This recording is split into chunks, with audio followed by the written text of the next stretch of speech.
خلف البحار العالية عالم جديد، الأرض المناسبة لكل شيء، أستراليا.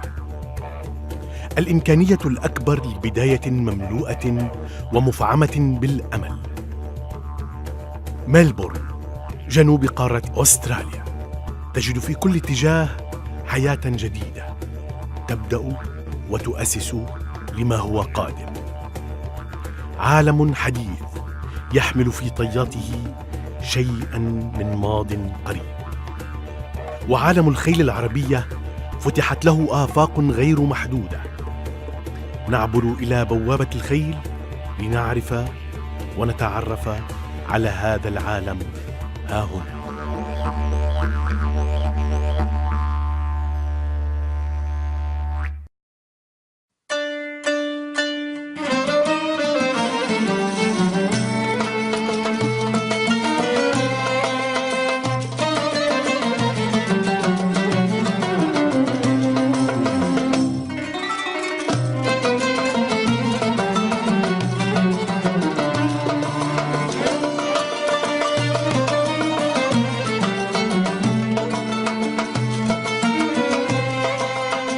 عائلة دويتل هاجرت من أقصى شمال الكرة الأرضية إلى أقصى جنوبها، من كندا إلى أستراليا، حاملة حب الخيل في جنباتها لتؤسس مزرعة هنا في أرض الفرص وتسميها Future Arabian Stud.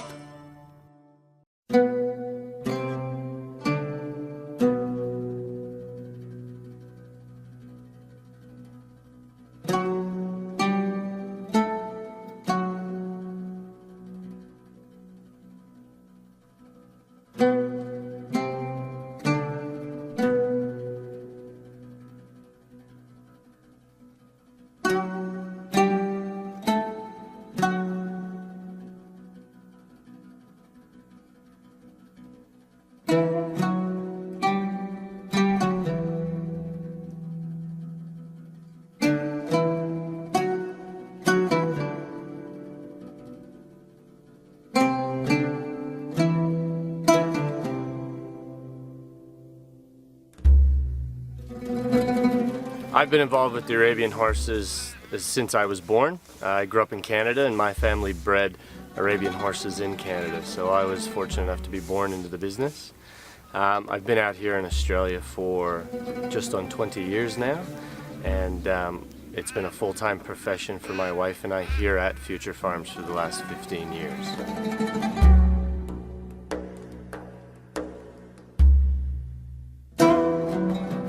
قد تكون العلاقات عند الغربيين بأي عمل علاقة جافة، فهم قساة تجاه العاطفة، لكن ما أن يتدخل الخيل في منظومة العمل فإنه يفرض نفسه فيه، جاعلاً القلب يخفق له.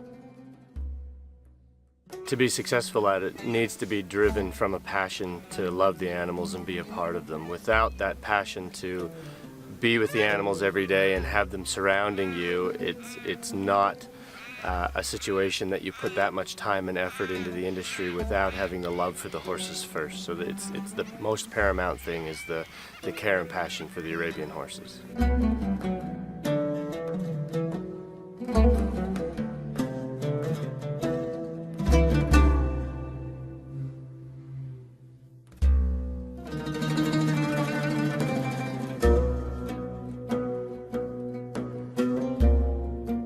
تتنوع الخيل في فيوتشر أريبيان ستاد، فهنا المزرعة هي بالأساس نوع من أنواع البزنس.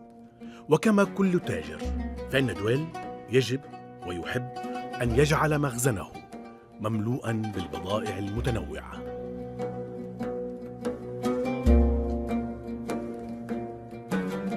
The reason why we have an extensive array of breeding horses at Future Farms is twofold. One, the passion of Kate and myself as ridden people. We've always grown up as riders and enjoy our horses as performance horses. So even with our show horses, having a quality animal is always came first in terms of sound conformation, good body structure, and trainable minds. Also in Australia, there is a huge part-bred or derivative market with that saddle situation here. So we also breed a variety of Anglos and Arabian warmbloods and Arabian riding ponies. All of that is driven with our passion for the horses, but also for the onset of our business, as we do run as a fully functional, only training and breeding Arabian and part-bred breeding facility. So we do need to be diversified in order to tick all the boxes to be viable and sustainable here in Australia. With our purebred program, we do continue to breed a purebred program continually every year. Here on this farm, we breed about 25 to 30 foals a year. Half of those are generally always purebred foals, where we're keeping that purebred lineage available and continuing the way that we breed the purebred Arabian horse. But the other half of that is driven by the part-bred market, where we cross our Arabian horses to other styles of animals, the thoroughbreds and the warmbloods and the English riding ponies. That is driven by the local market in terms of Australia being a very performance-dominated country, where these Arabian crossbred horses do exceptionally well in the performance and open show world against all other breeds and horses. So we're not trying to invent a new style of horse. We're only continuing to try to do what's been done throughout the ages. We're using the purebred Arabian horse to continually improve the domestic horses that are within our regional area for specific reasons, for our business plan and for the ability for them to be competitive in the open jumping, dressage, open show market, endurance market, and those sort of situations.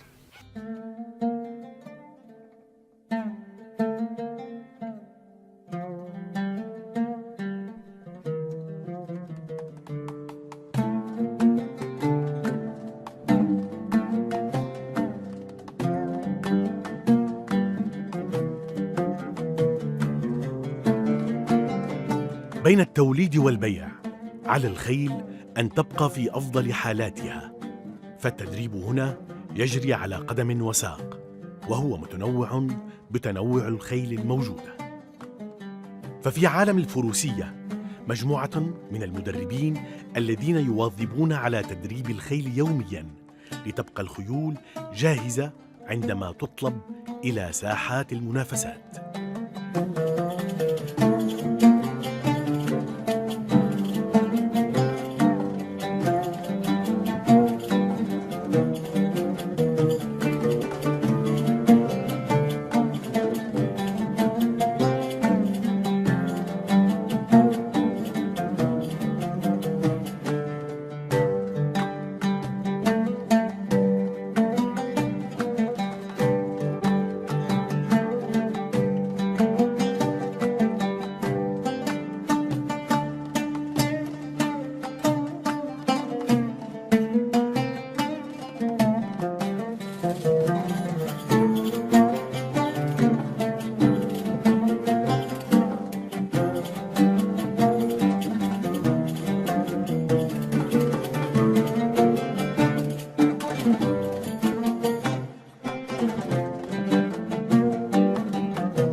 في عالم الجمال على الخيل أن تتعود أن تكون مطيعة لسائسها وتعرف ماذا يطلب منها أثناء العروض. لذلك تكون الخيل في كل يوم على موعد مع مدربيها، وذلك لتتمكن من إتقان لغة الطلب وتقديم أفضل عروضها على الإطلاق.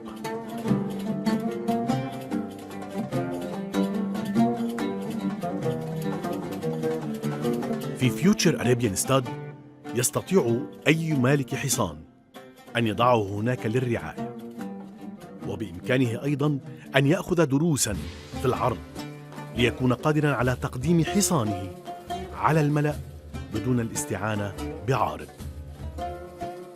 I find that Kate and Doyle prep the horses to a really high standard, and they're always happy to do their job, which is being a beautiful show horse.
واصطبروا عليها، فإن العز فيها والجمال. إذ ما الخيل ضيعها أناس ربطناها فأشركت العيال. نقاسمها المعيشة كل يوم ونكسوها البراكة والجلال. أراقب فيه الشمس أيان تغرب، وعيني إلى أذني أغر كأنه من الليل باق بين عينيه كوكب له فضة عن جسمه في إهابه، تجيء على صدر رحيب وتذهب. شققت به الظلماء أدنى عنانه فيطغى، وأرخيه مرارا فيلعب، وأسرع أي الوحش قفيته به.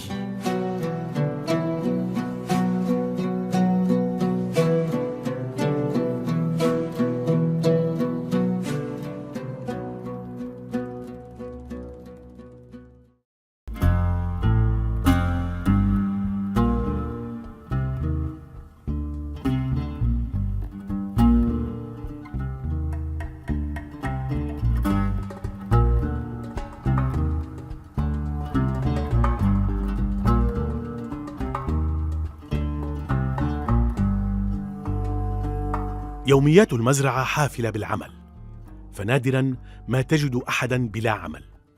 من الصباح الباكر تدريب، وفي جانب آخر يكون الاهتمام بالخيل والتنظيف والرعاية، وفي ناحية أخرى هناك من يهتم بالتغذية.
في أستراليا أغلب الخيل، إذ لم نقل 90% منها، تعيش في الطبيعة الأم.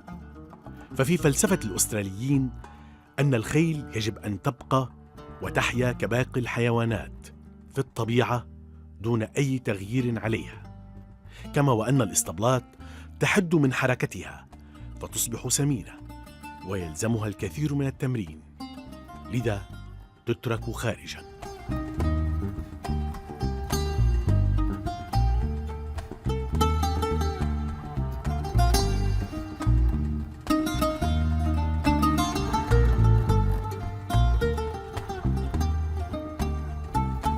يدير دويل مزرعته وهو طبيبها والمسؤول عن صحة كل الخيل لديه، فتجده في مختبره الصغير منهمك في المداواة والفحص والتلقيح الذي يتم حسب الطلب من الزبائن.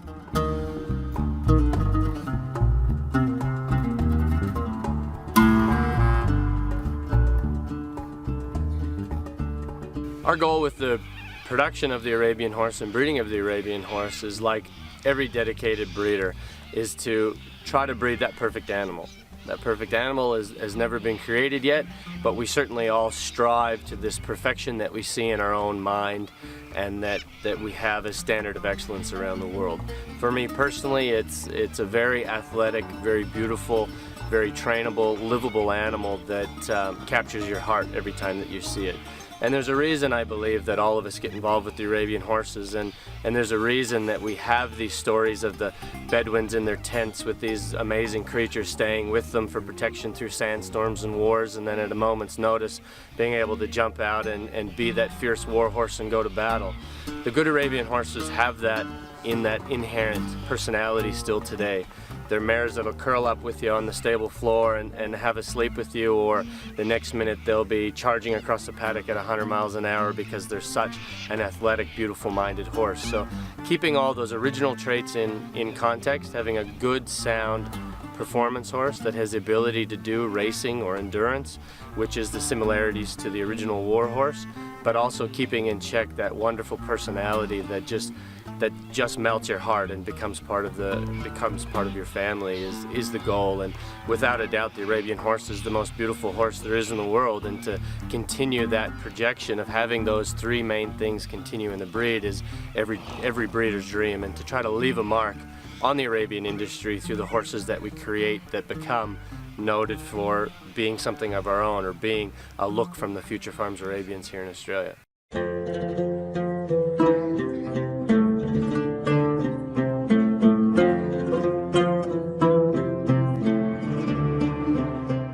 بين الحب والعمل قلب مفطور، ولكن متاعب الحياة تلزم دويل بما هو قاس. Certainly as a business, it can certainly play heartstrings on your emotional take, because you can make the breeding decisions and breed these babies and create them, and they do become part of your family and your children. But at the end of it, it is a business that we're a primary production business here in Australia, where we breed these horses in order to fulfill other people's dreams. So it is hard sometimes when these horses need to be sold and go to other places and do things, but we certainly always try to find the best homes and the best environments for them to go to. So it's not only a promotion of our business and our own breeding animals, but it's also fulfilling other people's dreams and desires when they get those heart flutters when they see our Arabian horses, and they can have that situation. So it is a situation where, as a straight-out hobby, these horses would be with you and be part of your family and live with you until the day they die. But as a business, it does take some of that out of it, and we are breeding for production, for resale. So these animals do grow up and have to become other parts of other people's family members and move on from the original stud farm here.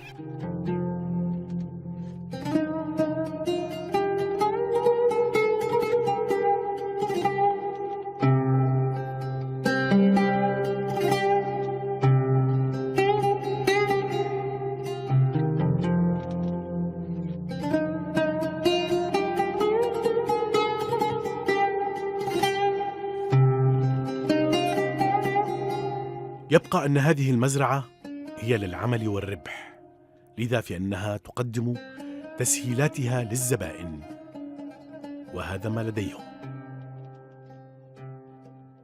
Here at Future Farms, we're a fully fledged public training facility, number one.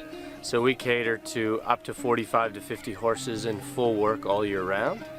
What the work that we pride ourselves on doing is all aspects of the Arabian show industry, from the halter horses through to the saddle horses, as our number one priority.